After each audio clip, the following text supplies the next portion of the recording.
हाँ बोलो रविकांत।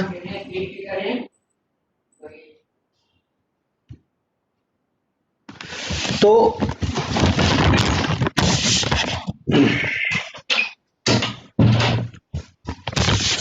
आपको टू पोर्ट नेटवर्क मैंने करवाया था, जिसमें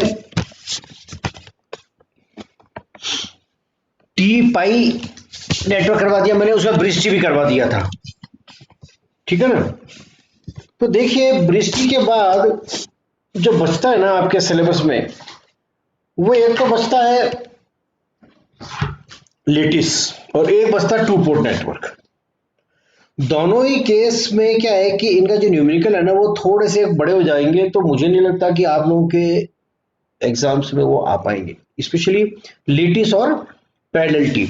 हालांकि मैं तो आपको करवा देता हूं, तो कोई ऑब्जेक्टिव क्वेश्चन यदि इसके ऊपर बनता है या डायग्राम ड्रॉ करने के लिए आता है तो वो जरूर आ सकता है, ठीक है। क्योंकि पैरेललिटी तो काफी लेंदी हो जाता है, वो उसको सॉल्यूशन जब उसका जेड पैरामीटर निकालेंगे हम, और इसके भी लेटिस के भी जो जेड पैरामीटर निकाले जाएंगे ना, that also becomes little lengthy, not tough. Tough नहीं कह रहा मैं आपको, थोड़ा सा क्या है बड़ा हो जाता है, इसमें केवीएल के सी लोग ज्यादा लगाने पड़ेंगे। तो कोई इशू नहीं है इसके अंदर, मैं करवा देता हूं आपको जिसके। तो देखिए एक जनरल लेटेस्ट नेटवर्क को नीचे बताया गया, ये है लेटेस्ट नेटवर्क। तो ये पोर्ट नंबर 1 डैश है जिसका वोल्टेज V1 है और करंट यहाँ पे देखिए I1 है। ये पोर्ट नंबर 2 है जिसका वोल्टेज V2 है और ये 2 डैश के ऊपर ही लगा हुआ है, एंड ये करंट इसके I2 है। तो देखिए ये जो इंपेडेंस Z1 है, एक तो चार इंपेडेंस है, Z1 Z2 Z3 Z4, ठीक है। Z1 Z2 Z3 Z4 impedance है।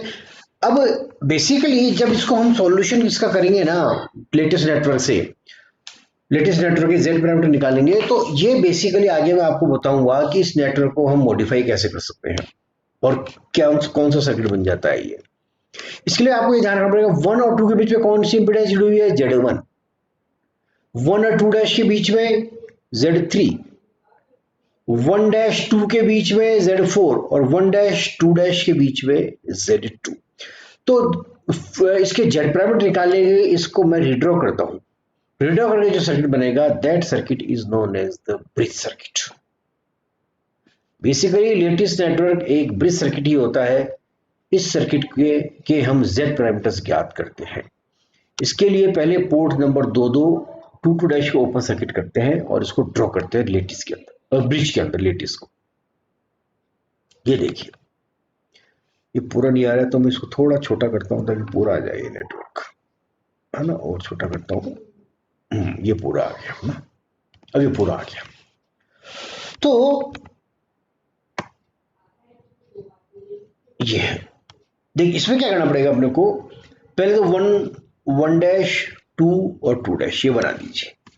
तो ये 1 डैश हो गया, ये 1 हो गया, ये 1 डैश हो गया, यहाँ वोल्टेज V1 हो गया और यहाँ करंट I1 हो गया, और ये 2 डैश हो गया। इसको ओपन सर्किट कर रखा है मैंने, इसका मतलब यहाँ कोई भी करंट फ्लो नहीं हो रहा, I2 इक्वल टू 0। अब जो इम्पिडेंसेस है वो आपको जैसे मैंने अभी ऊपर बताया जो टर्मिनल से जुड़ा हुआ उसके हिसाब से नोमेनक्लेचर करना है इम्पिडेंसेस का। 1 और 2 के बीच में कौन सी इंपेडेंस जुड़ी हुई है, ऊपर यदि हम देखेंगे तो Z1। ये देखिए 1 और 2 के बीच में Z1 दिख रही है ना, तो यहां Z1 आ जाएगा,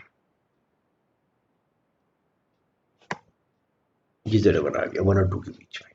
और 1 डैश 2 डैश के बीच में क्या है, Z2, तो 1 डैश 2 डैश के बीच में ये Z2 आ गया। और 1 2 डैश के बीच में Z3, 1 2 डैश, ये रहा 1 2 डैश के बीच में Z3 और रिमेनिंग 2 1 डैश के बीच में Z4, 1 डैश 2 के बीच में क्या है Z4। तो इस प्रकार से ये ब्रिज सर्किट बन गया और इसको मैंने ओपन कर दिया है, ठीक है। अब ओपन करने के बाद मुझे निकालना है Z11, और ये तो हल्का कैसे है, so Z11 equal to V1 upon I1 when I2 equal to 0। ये Z11 की वैल्यू, Z11 इक्वल टू क्या होगा, V1 upon I1 when I2 equal to 0, means port number 2 को ओपन सर्किट मैंने कर दिया। कहने का मतलब ये है कि मुझे V1 अपॉन I1 का मान निकालना है, V1 upon I1। V1 upon I1 का मतलब क्या है कि इधर से देखते हुए सर्किट की टोटल इम्पीडेंस या प्रतिबाधा कितनी है। तो इसके लिए मैं एक बार आपको पेन से एक्सप्लेन कर देता हूं। देखिए देखिए ये क्या है, यहां से मैं देखूंगा, यहां से मैं देखूंगा, यहां से ये देखूंगा मैं यहां से, ठीक है। जब यहां से मैं देखूंगा तो यहां से देखते समय टोटल इंपीडेंस कितनी आ रही सर्किट की देखूंगा, प्रोवाइडेड ये आपको ध्यान रखना कि पोर्ट नंबर 2 मेरा ओपन सर्किट है। पोर्ट नंबर 2 ओपन सर्किट है, इसका मतलब ये है कि यहाँ पे कोई भी करंट आपके नहीं जा रहा है। अरे यहाँ भी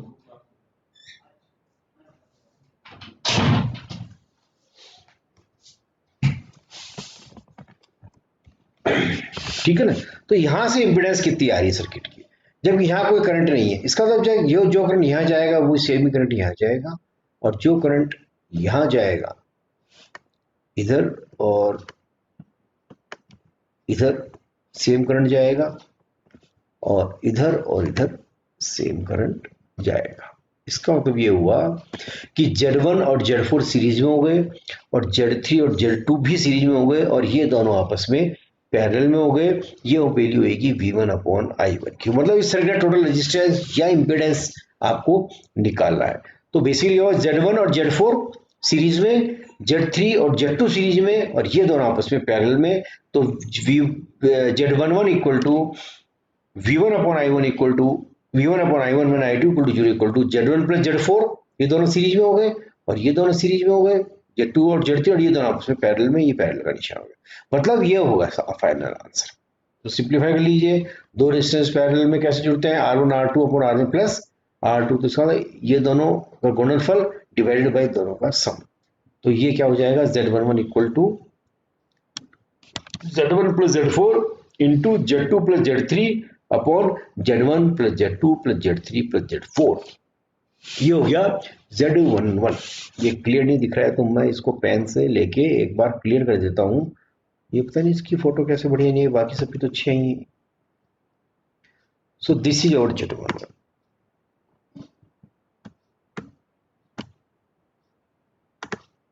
ये Z11 हो गया, ठीक है। दिस इज आवर Z11, ये ध्यान रखना है, ये Z11 है आपके, इसको मैंने इक्वेशन नंबर 1 का नाम दे दिया है, ठीक है।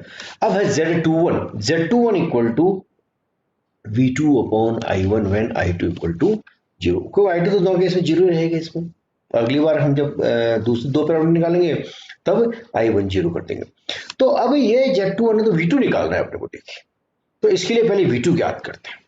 V2 ज्ञात करने के लिए हम क्या करेंगे, V2 ज्ञात करने के लिए ये है V2, this is our V2। तो पोर्ट नंबर 2 और पोर्ट नंबर 2 डैश, इन दोनों का अलग अलग वोल्टेज निकाल के दोनों को घटा दूंगा तो V2 आ जाएगा। तो यहाँ का वोल्टेज मैंने मान लिया V2 डैश, यहाँ का वोल्टेज क्या है V2 डैश, और यहाँ का वोल्टेज क्या है V1 dash, sorry V2 double dash. तो this voltage is V2 dash and this voltage is V2 double dash, ठीक है। इन दोनों को घटा दूंगा मैं तो क्या आ जाएगा, V2 आ जाएगा।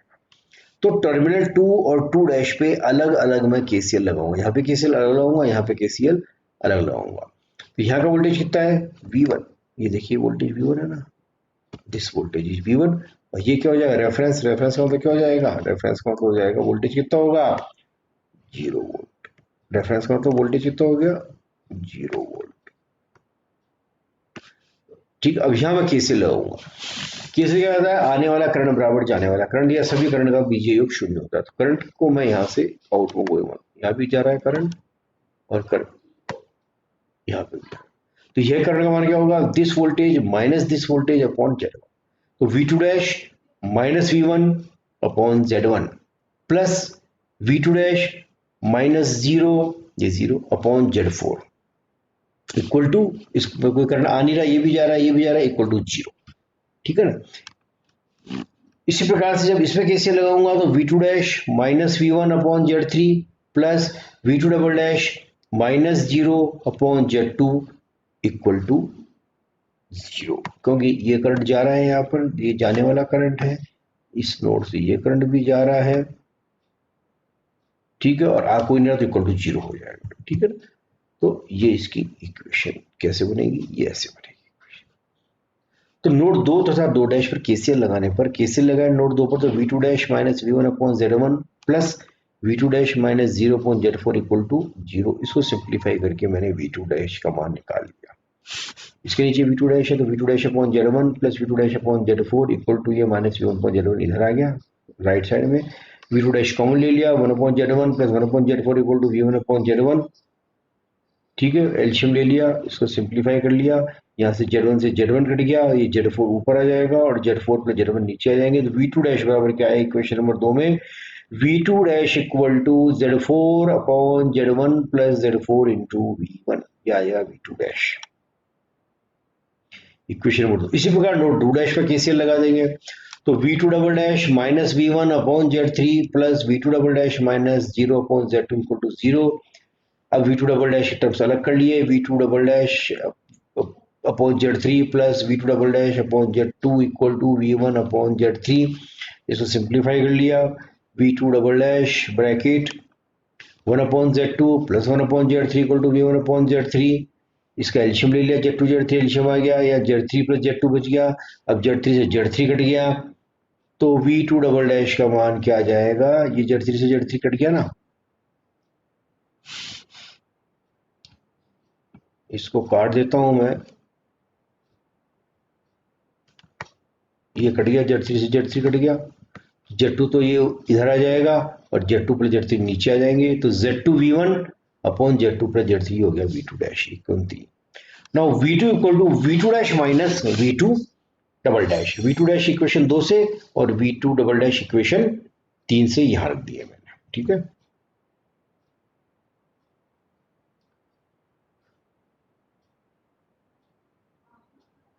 सो Z4 upon Z1 plus Z4 V1 minus Z2 upon Z2 plus Z3 V1। तो इसको सिंप्लीफाई कर लिया, V1 कॉमन ले लिया दोनों में से तो Z1 upon Z1 plus Z4 minus Z2 upon Z2 plus Z3 into V1। तो V2 बराबर या एल्शियम क्या आ जाएगा, Z1 plus Z4 Z2 plus Z3, एल्शियम में इसलिए गुणा हो जाएगा Z1 Z2 plus Z1 Z3 minus Z1 Z2 minus Z2 Z4।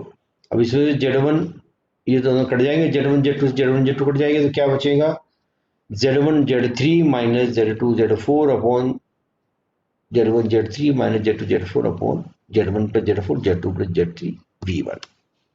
लेकिन इक्वेशन 1 से V1 अपॉन I1 बराबर क्या था, ये था इक्वेशन 1 ऊपर जो निकाला था हमने। तो इक्वेशन 5 से V1 का मान यहां रखूंगा, V1 बराबर क्या हो जाएगा, ये ब्रैकेट इनटू I1, तो ये V1 का मान ये पूरा पूरा गुणा I1 रखूंगा मैं, ये आ जाएगा। तो V2 बराबर Z1 Z3 minus Z2 Z4 upon Z1 plus Z4 Z2 plus Z3 गुणा ये V1 का मान रख दिया ये वाला मैंने, Z1 plus Z4 Z2 plus Z3 upon Z1 plus Z2 plus Z3 plus Z4 into I1। ये Z1 प्लस Z4 से Z1 प्लस Z4 कट गया, Z2 प्लस Z3 से Z2 प्लस Z3 कट गया, क्या बच गया, ये I1 इधर है, I1 नीचे आ जाएगा तो Z21 बराबर V2 अपॉन I1 नीचे आ गया और Z1 Z3 minus Z2 Z4 upon ये पूरा बच जाएगा। तो this is the value of Z21।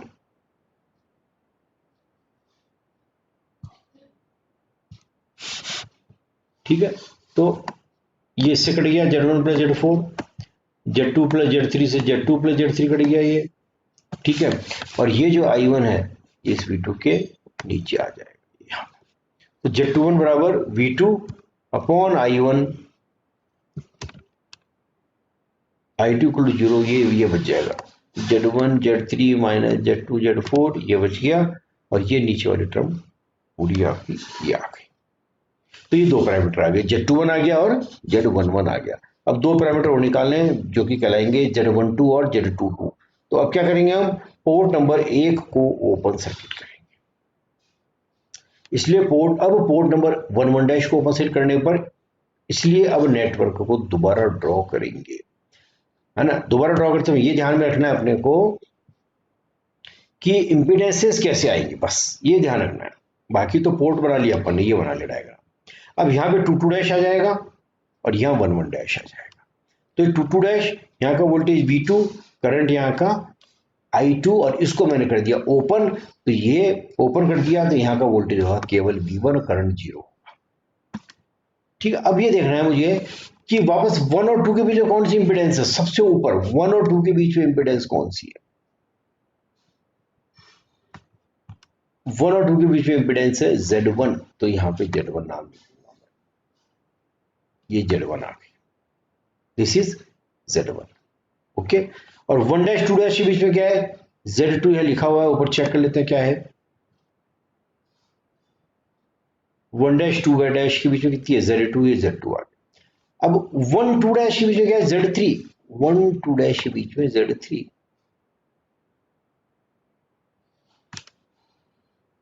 1 2 dash के बीच में Z3, यहाँ Z3 हो जाएगा और रिमेनिंग Z4 हो जाएगा। आप पहले वाले सर्किट से देखेंगे, ब्रिज सर्किट से आपको देखेंगे कि ये दोनों तो अपनी जगह के ऊपर है और ये दोनों इंटरचेंज हो गई, ये देखिए,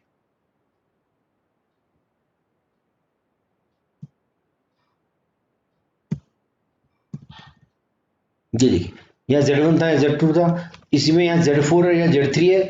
अगले केस में जब हमने इसको यहाँ पे 1 1 डैश किया तो यहाँ Z3 होगा और यहाँ Z4 होगा, ये देखिए, यहाँ Z3 हो गया, यहाँ Z4 हो गया। अब Z22 बराबर क्या है, V2 अपॉन I2, Z22 बराबर V2 अपॉन I2, कब, व्हेन I1 इक्वल टू 0। तो जब I1 इक्वल टू 0 तो यहाँ कोई करंट नहीं जा रहा है, इसका मतलब V2 अपॉन I2 मतलब टोटल इंपीडेंस दो डैश से कितनी इंपीडेंस हुई, तो इंपीडेंस ये आपको सीधी दिमाग से इस्तेमाल करना है, ये निकलेगी नहीं क्योंकि सीरीज पैरेलल है इसलिए निकलेगा नहीं। तो इंपीडेंस वापस वही, तो यहाँ तो कोई करंट जा नहीं रहा है तो ओपन सर्किट है, तो ये Z1 और Z3 सीरीज में हो जाएंगे क्योंकि सेम करंट जाएगा। इसी प्रकार से Z4 और Z2 ये दोनों सीरीज में हो जाएंगे, दोनों सेम करंट जाएगा, तो जो यहाँ से करंट चलेगा वो यहाँ जाएगा और जो करंट यहाँ से चलेगा वही करंट यहाँ जाएगा, इधर कोई करंट नहीं जाएगा क्योंकि ओपन सर्किट है, I1 बराबर 0 है। तो ये दोनों सीरीज में, ये दोनों सीरीज में और ये दोनों आपस में पैरेलल में, तो क्या होगा, Z22 Z1 plus Z3 in parallel with Z2 plus Z4।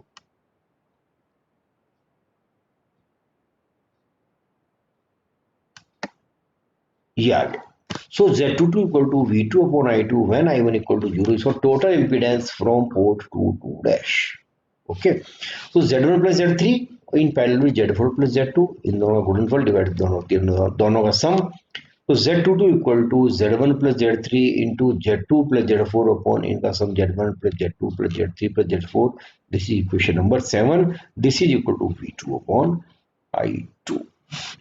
अब क्या करेंगे, मुझे V1 का मान निकालना, बिल्कुल पैटर्न वैसा का वैसा ही हमने पहले निकाला था, ठीक है ना, कोई इसके अंदर चेंज नहीं है, बस केवल पोर्ट्स बदल गए हैं। अब V1 निकालना है तो V1 के लिए पहले मैं V1 डैश निकालूंगा KCL लगा के, फिर V1 डबल डैश निकालूंगा, यहाँ का वोल्टेज V1 डबल डैश मान लिया और फिर दोनों को घटा दूंगा तो वो आ जाएगा V1। अब यहाँ KCL लगाऊंगा तो ये करंट जा रहा है और यहाँ पे ये करंट जा रहा है, यहाँ का वोल्टेज V2 है और यहाँ पे रेफरेंस का मतलब 0 वोल्ट, रेफरेंस का मतलब 0 वोल्ट। तो यहाँ कैसे लगाऊंगा, तो V1 dash minus V2 upon Z1 plus V1 dash minus 0 upon Z3 equal to 0, ये जा रहा है, ये जा रहा है, जाने वाला करंट बराबर आने वाला कुछ भी नहीं रहा, यहाँ कोई करंट नहीं आया, कोई ओपन सर्किट है, ध्यान रखना। इसी प्रकार से यहाँ लगाऊंगा KCL, तो V1 dash minus V2 upon Z4 plus V1 dash double dash minus 0 upon Z2 equal to 0। तो ये दो इस तरह से इक्वेशन आएंगे हमारे पास, ये पहली इक्वेशन आ गई। पोर्ट नंबर 1 पर KCL लगाने पर V1 dash minus V2 upon Z1 plus V1 dash minus 0 upon Z3 equal to 0, simplify कर लिया, V1 dash upon Z1 plus V1 dash upon Z3 minus V2 upon Z1 equal to 0, इसमें से V1 dash कम आ जाएगा, ये इधर आ जाएगा right side में, positive हो जाएगा, नेगेटिव है तो V1 dash 1 upon Z1 plus 1 upon Z3 equal to V2 upon Z1, V1 dash इसका एल्शियम ले लिया, Z1 Z3 एल्शियम आ गया, यहाँ Z3 प्लस Z1 आ गया, अब इसमें से कट जाएगा, Z1 से ये Z1 कट जाएगा और Z3 यहाँ जाएगा, तो V1 डैश बराबर क्या हो जाएगा, Z3 V2 अपॉन ये Z3 प्लस Z1 कहाँ जाएगा, ये नीचे आ जाएगा। आगे समझ में, तो देखिए इसमें कट जाएगा, ये Z1 से Z1 कट गया आपके, ठीक है। ये Z3 यहाँ जाएगा और Z3 और Z1 प्लस Z3 नीचे आ जाएगा। तो फाइनल V1 डैश बराबर क्या हो जाएगा, Z3 upon Z1 plus Z3 into V2, ये आ जाएगा। इसी प्रकार से मैं निकालूंगा नोड 2 डैश पर KCL लगा दिया। KCL लगाने से क्या आएगा, ये KCL लगाने से ये आएगा।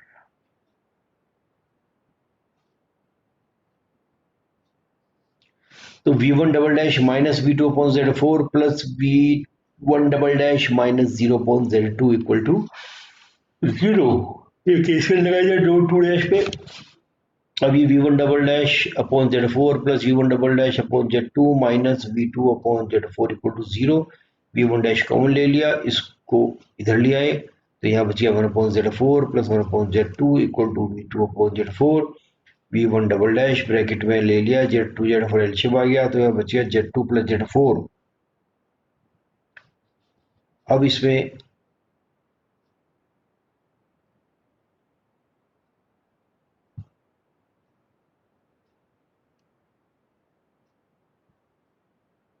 ये Z4 से Z4 कैंसिल हो गया, ये Z4 से Z4 कैंसिल हो गया। अब Z2 आ जाएगा इधर, और ये पूरा Z2 प्लस Z4 आ जाएगा इसके नीचे। तो V1 डबल डैश बराबर Z2 upon Z2 plus Z4 into V2। ये आ गया question 9। Now V1 equal to V1 dash minus V1 double dash. 8 और 9 से इनका मान रख दिया मैंने यहाँ पर। ये V1 डैश का मान था Z3 upon Z1 plus Z3 into V2 minus Z2 upon Z2 plus Z4 into V2। इसमें से V2 कॉमन ले लिया,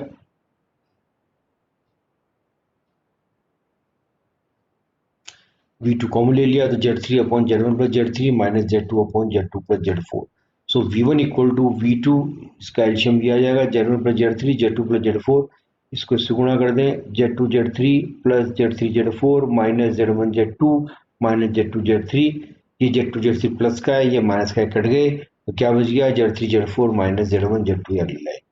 सो V1 equal to V2 into Z3 Z4 minus Z1 Z2 upon Z1 plus Z3 Z2 plus Z4। So V2 equal to क्या हुआ, ये Z1 plus Z3 से इधर आ जाएगा, तो V2 equal to Z1 Z3 into Z2 Z4 upon ये नीचे आ जाएगा इंटू V1। अब इक्वेशन 10 से V2 का मान इक्वेशन 7 में रख दिया। इक्वेशन 7 कौन सी थी, ये थी जो हमने Z2 निकाला था, ये। So V2 upon I2 equal to Z1 Z3 Z2 Z4 upon Z3 Z4 minus Z1 Z2 into V1, और I2 का I2 आ गया, और ये किसके बराबर निकाला था मैंने Z22, इसके बराबर। इसमें से